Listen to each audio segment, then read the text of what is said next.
Hey everybody, welcome to Jacob's Quest, and tonight I just got back from watching Alien Romulus, and to give my very quick non-spoilery breakdown of this, my little review, I'm gonna say this is easily the best Alien movie that we've gotten in a long time, and I know that might be controversial to some people who really love Prometheus and Alien Covenant.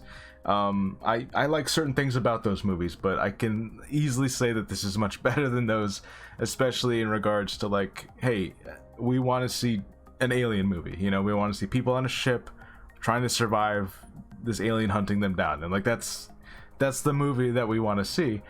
We just want it done really well, and this movie does it. It accomplishes that. It's got some really intense scenes. It's got really creative scenes. We're actually seeing things in this movie that we haven't seen in the rest of the franchise yet, which, you know, a franchise goes on for this long and it has this many entries. It's pretty impressive to do something that we haven't seen yet. Now, having said that, this movie does have a lot of callbacks, a lot of Easter eggs, a lot of direct references to things that we've seen before, and it's definitely that kind of thing where it's like, okay, this was for the audience because the audience has seen the other movies, even though the characters haven't, but you know, but we've seen the movies and we know what they're referencing. So they're gonna say like a line and we're like, oh, okay, yeah, they said it. And you know what? My theater clapped, so there's that. But yeah, overall, they did it. You know what I mean? They didn't go as like crazy philosophical as your Prometheus and your Alien Covenant, and I feel like that's gonna be a huge plus for a lot of people because it is directly what most people wanted, I would say. And I'll get into some spoilery things that they do address, but just I'll leave my non-spoiler review there. It's a great time. They did it. There are some things that some people might dislike, but I was perfectly fine with, and I'll talk about those in the spoiler section. But yeah, go check it out. Alien Romulus. I think we have like, you know, if you're gonna make like a top 3 entry, I think we at least have a number 3 here. You know, like this easily right there next to the first original 2, right? So great work. Okay, let's go ahead and get into spoilers because I want to talk about things and I can't talk about them without spoiling. So, okay. This movie is being set between the first and second movies, and because of that, especially it's like hundreds of years later after the Prometheus and Alien Covenant movies, I did not expect them to at all reference those movies because, you know, to say the least, they were a little controversial in the fan base. You know, a lot of people did not like those movies.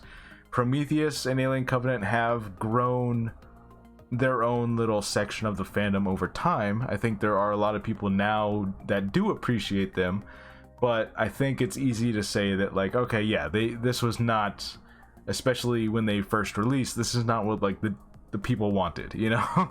There was a lot of complaining. And for the most part, this movie does not deal with that stuff, obviously, because yeah, David and all the stuff he was doing was hundreds of years ago.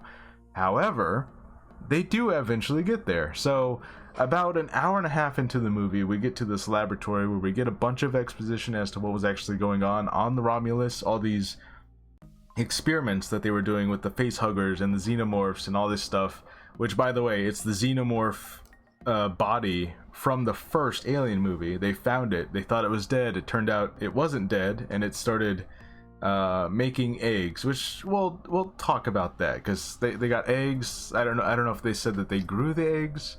We'll talk about that in a second. But in any case, we do have references to Prometheus and Alien Covenant because they broke down like the DNA structure and they found this black substance, this black ooze, and it takes the shape of what we saw in Prometheus, and they even say like, oh yeah, it matches the Prometheus files or something to that effect. And we even have a character inject themselves with the black ooze, and we end up with what might be probably the only controversial thing out of this movie at the very end, and we'll talk about that because that's a whole thing on its own. But yeah, just the fact that they addressed it at all, I think that's pretty cool. You know, it does not try to be those movies. It's still very much in line with like those first 2 original movies. It's about people trying to survive an alien thing, and that's all it is. It's not asking large philosophical questions about God and creation and all that stuff that those movies were trying to do. But we do get the nod, and we do get like the reference, and we do like it happened, it existed. So that's pretty cool. I do appreciate that. Also, they did a digital recreation of oh, what is this? He was Ash in the original movies. He was also Bilbo Baggins in Lord of the Rings, and I believe the actor has passed. And they did a digital recreation of him as a different android that was on the Romulus. And I think this might be, this might be another thing that some people take issue with, because some people are uncomfortable with this. They did it with Grand Moff Tarkin back in the day in Rogue One, and they do it here. And it's not a small role. He shows up over and over again. So if some people don't like that they did that with a dead actor's face on a digital creation, I don't know, you might take issue with that, but that is in the movie, and that's, he's not an insignificant role either. Let's see, we also get some interesting things about the xenomorph life cycle. So I don't remember if they said in the movie, and I'll probably have to watch it again, if they said how they started making the embryos. I think it might have just been their experimentation with the initial alien that they found. But we do get a new entry in the life cycle, or at least I think it is. So when the chest bursters come out, this is like their larval stage, right? They're just like the little worm looking form. And then, as far as I know, we've never seen how they eventually become the fully grown xenomorphs. They kind of just run away and they scurry around, and then like 30 minutes later they're a xenomorph. But in this one, we see that the skin of of their larval form, the chest burster form, has shed, and now they're like this very very, you know what I mean. It's everything in here is modeled after certain organs. It's on the wall, and the xenomorph fully grown pops out of that like a cocoon, right? And it's very graphic looking, because obviously we all know what that looks like, and it's just sitting there on the wall. So that's going to be a thing I think the internet has some thoughts about.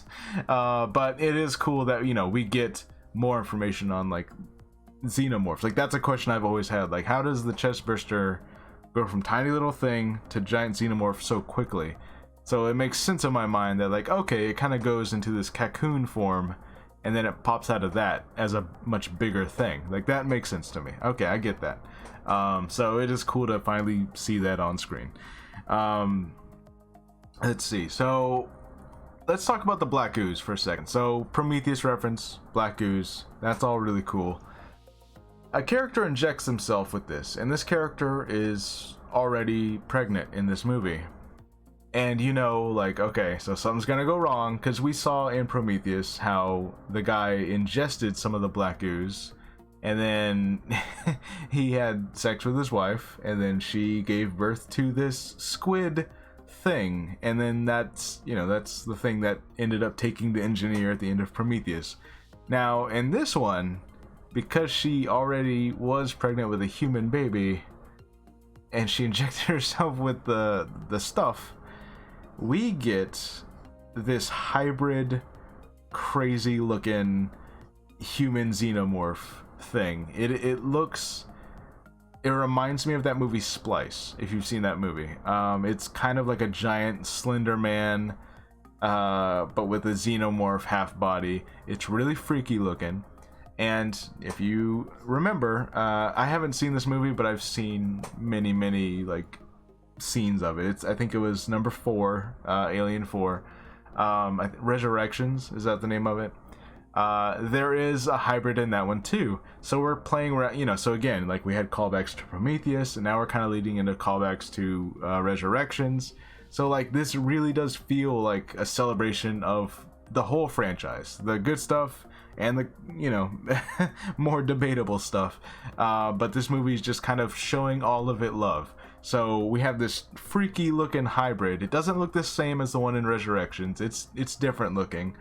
And this is like our final boss. And I feel like this is really the one thing that I think a lot of people you know, might be like, okay, the movie starts to drag. We didn't necessarily need this last, 15 minutes of a monster fight, because the movie kind of ended and it seemed like everything was gonna go well, and then I don't know if maybe it was a rewrite or if it was just like some kind of additional thing, but it definitely does kind of feel like the movie ended and then they're like, but wait, there's like another 15 minutes and we got like another boss fight and we, secret surprise freaky looking human xenomorph. So I didn't mind it. It was pretty cool. It was definitely like, I appreciate that this movie was able to show us all the old stuff, all the member berries, all the stuff that we've seen before, but we really love, and we wanted to see it done well, and this movie does do it well, while also showing us new things, showing us a twist on something that we've seen before, but it's like, oh, this is different and it's new and it's interesting. So I think that's also good for the franchise's longevity, right? Like show us something new or do something different with something old, and that's what this movie does successfully. So yeah, just overall, I really enjoyed this. Like it gets freaky, it gets weird, but that is what this franchise is supposed to be. Yeah, and the other thing, and I know we kind of had this with David, but like, I enjoy that, like, we still have these moments where, hey, the androids are, evil. They're actually the bad guys sometimes. Or maybe their programming is making them do bad things. And that's something that they kind of wrestle with in this, because really the focal point of this movie is our main final girl and her relationship with what she basically sees as a brother, but it is an android that she's grown up with. And it's like the last thing she has left of her father, because her father had died at some point and left this android behind to look after her. So it's like the only family that she has, and so you kind of have this cool, like, the android downloads some new data, but it slowly starts to change him, and so she like tries to save him, even though like logically you're like, it's a robot, just leave, so there is like heart at the center of this, and I think that's the thing that really makes this one great to me, is that like you actually kind of care about these characters. Like, I feel like in some of the other ones, like in Alien Covenant, I feel like everyone was just I didn't really care about any of those characters. They were all just fodder. Like, any of them could have died, doesn't matter, whereas in this one, I'm like, you know what, the central people here, I actually do like them. I actually kind of want them to get out of this. So it was pretty cool. But yeah, that's Alien Romulus. It gets really weird, but it does a lot of cool things. It makes a lot of cool references, and I feel like it does it all in the right way. It doesn't just feel like, oh, remember this time they did that thing, well, here it is again. And don't get me wrong, there is some of that in there. They say the line, say the line, Bart. They get away from her, you bitch. They say it, right? But it doesn't always feel so forced. I feel like in some of these movies where they do like these legacy entries into things, or they're trying to recapture the original energy, sometimes it feels forced and it doesn't come off as natural. Whereas in this one, I feel like they just did everything correctly. So anyways, those are my thoughts of Alien Romulus. It easily in the top 3 of the whole Alien franchise. I feel like there won't be much argument there. I know there's going to be some people, and I think this is really going to be the only pushback you get, is the people who really love Prometheus for how different it was and all the interesting things it was trying to do. But as far as like just being an alien movie of people just trying to survive this alien horror monster creature thing, this works, and this is what it is. So yeah, I don't know, I really enjoyed this one. Let me know what you guys think about Alien Romulus. I'll see you guys later. Bye.